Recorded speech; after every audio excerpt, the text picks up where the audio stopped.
নমস্কার বন্ধুরা, এস রয় special YouTube চ্যানেলে সবাইকে স্বাগত জানাই। আশা করছি আপনারা সকলেই ভালো আছেন। আর যারা ফার্মিং করছেন অবশ্যই আপনারা এই বর্ষার সময় একটু আপনাদের সমস্যা হচ্ছে, হয়তো খাবারের, বিশেষ করে এখন এই সময়টা খাবারেরই সমস্যা হয়, এছাড়া তার নিশ্চয়ই অন্য কোনো সমস্যা খুব একটা হবে বলে মনে হয় না। তবুও খাবারের সমস্যাটা বেশি আর একটু খাটনিটাও বেশি হয়, কেননা ছাগল একটু বাইরে বার করতে অসুবিধা। যারা মাঠে চড়িয়ে ছাগল পালন করতে অভ্যস্ত তাদের ক্ষেত্রে একটু সমস্যা অবশ্যই হবে। আর শুধু একটু বলাটা ভুল হবে, যারা মাঠে টোটালি, বিশেষ করে গ্রামগঞ্জে যারা টোটালটাই মাঠের উপর নির্ভরশীল, বিশেষ করে যেগুলো যারা ব্ল্যাক বেঙ্গলগুলো পোষেন বা ক্রস ছাগলগুলো পোষেন, তারা কিন্তু বেশিরভাগই গ্রামগঞ্জে বাইরে চড়িয়ে তাদের ছাগলটাকে গ্রোথ আনায়। আর যারা কলকাতা শহরের দিকে বা আরও যারা অন্যান্য প্রপার টাউনের দিকে ছাড়া ছাগল ফার্মিং করছেন বদ্ধ অবস্থায়, সেক্ষেত্রে ওদের কী হয়, তখন ওদের টোটাল খাবারটাই কিন্তু তাদেরকে সাপ্লাই করতে হয় একটা ঘরে বা একটা জায়গায় পাত্রে, অতটা বেশি বাইরে হাঁটতে হয় না বা যেতে হয় না। যাই হোক, একটু সমস্যা হবে, এই ক্ষেত্রে এই সমস্যাটা মিটিয়ে নিতে হবে। কিন্তু আজকের আমরা যে বিষয়ে আলোচনা করব, ছাগলকে সুস্থ রাখার নিয়ম বা ছাগলকে আমরা যে বিভিন্ন সমস্যাগুলি কী করে আমরা সমাধান করতে পারি। দেখুন, আমাদের ছাগলের সমস্যা আহামরি তেমন কিছু না, আর ছাগল পালনের খাটনি একটাই, যে আপনাকে 3 টাইম খাবারটা দিয়ে যেতে হবে। এছাড়া আহামরি যে বহুত কিছু সমস্যা এমনটা নয়। তা বলে এই নয় যে আপনি তাহলে ছাগল 10টা পুষে নিলেন আর আপনার কিছু করতে হবে না, যেহেতু কোনো সমস্যা নেই, এরকমটা নয়। আপনাকে অবশ্যই ছাগল পালন করতে হবে, সঙ্গে খাটতে হবে। খাটনি অন্য খামার পালনের থেকে কিন্তু ছাগল পালনের একটু খাটনিটা বেশি খাবারের জোগানের জন্য, এছাড়া কোনো সমস্যা নেই। খাবারটা আপনারা 3 টাইম পারেন, 2 টাইম পারেন, যখন খুশি দিতে পারেন। যে যখন দেবেন অবশ্যই পেট ভর্তি দেওয়ার চেষ্টা করতে হবে, এটা কিন্তু আপনাদের মাথায় রাখতে হবে। এছাড়া কি, আপনাকে প্রথমেই ছাগলকে সুস্থ রাখার জন্য একমাত্র অবলম্বন হচ্ছে ছাগলের খাবারটা যদি আপনি ঠিকঠাক রাখেন তাহলে আর সমস্যা নেই। দ্বিতীয় কী বলবো জানেন, যে জায়গাটা তারা থাকে, অর্থাৎ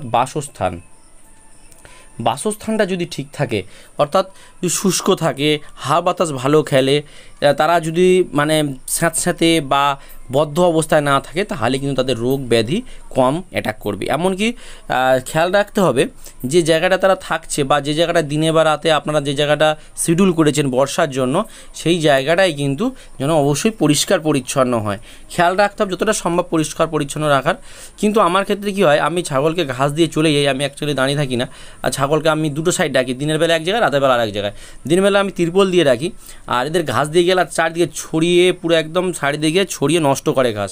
কিন্তু আমি সবসময় বলি যে এই ঘাস নষ্ট করা যাবে না, কেননা যারা খুব পরিশ্রম করেন ছাগল খামারের প্রতি, তাদের দেখবেন একটু ঘাস নষ্ট হলে স্বাভাবিক কষ্ট হবে। ওই জন্য আমি সবসময় বলি আপনারা কোনো পাত্রে দেবেন, কিংবা পাত্রের থেকে আরও ভালো যদি নেট দিয়ে একটু ভাড়া মতো করে তার মতো রাখেন।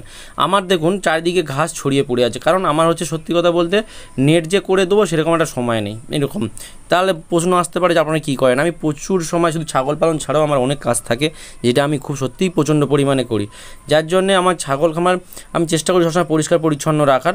কিন্তু তার মাঝখানে দেখা যাচ্ছে ঘাস দিয়ে গেছি, খেয়ে ছড়িয়ে দিয়েছে, আবার আমি দিয়ে যাচ্ছি। এবার আমাকে দিনে 3 বার তো আর মানে পরিষ্কার করা সম্ভব নয়। আমি দিনে একবারই পরিষ্কার করি। একদম ফার্স্ট সকালে ছাগল ঢোকার আগে একবার ঝেঁটিয়ে নেবো, আর রাতে যখন তুলে নেবো মানে ছাগল, তখন একবার ঝেড়ে দেবো। দিনে আমি একবারই করি, আর রাতে যখন তুলে নিই সেই টাইমটা। কিন্তু রাতেরবেলা বেশি সমস্যা হয়, মানে রাতবেলা যদি পরিষ্কার করে দিই, দিনের বেলা পরিষ্কার করতে অ্যাকচুয়ালি হয় না, তবু আমি হালকা করে ঝাঁটিয়ে দিই। অ্যাকচুয়ালি পরিষ্কারটা রাতেই হয়ে যায়। যাই হোক, সুস্থ রাখার জন্য খাবার, বাসস্থান, এই দুটো জিনিস যদি ভালো থাকে দেখবেন রোগ এবং নানান রকম সমস্যা কম হয়। যাই হোক, এই দুটো সমস্যার মধ্যে একটা প্রধান সমস্যা হচ্ছে খাবারের মাঝখানে যেগুলো দেখা দেয়, যেমন কৃমির প্রকোপ খুব হয়। ডিওয়ার্মিংগুলো করাতে হয় ছাগলের, এটা খুব প্রয়োজন। কৃমির ওষুধটা যদি আমরা টাইমে যদি খাওয়াতে পারি, তাহলে কিন্তু ছাগলের রোগের সম্ভাবনা কম থাকে। বিভিন্ন রোগ কিন্তু কৃমি থেকেই সৃষ্টি হয় ছাগলের।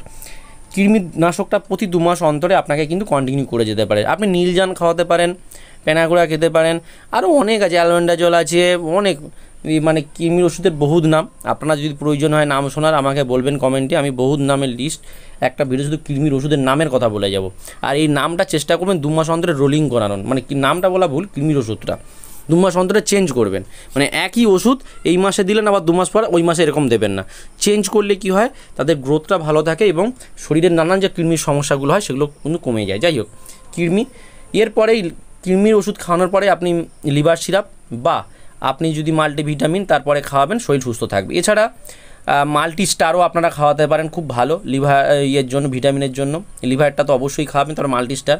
এর সাথে যদি পারেন সাইপনটা একটু খাওয়াবেন, বিক্রি করার 2-1 মাস আগে হালকা পরিমাণে খাওয়াবেন।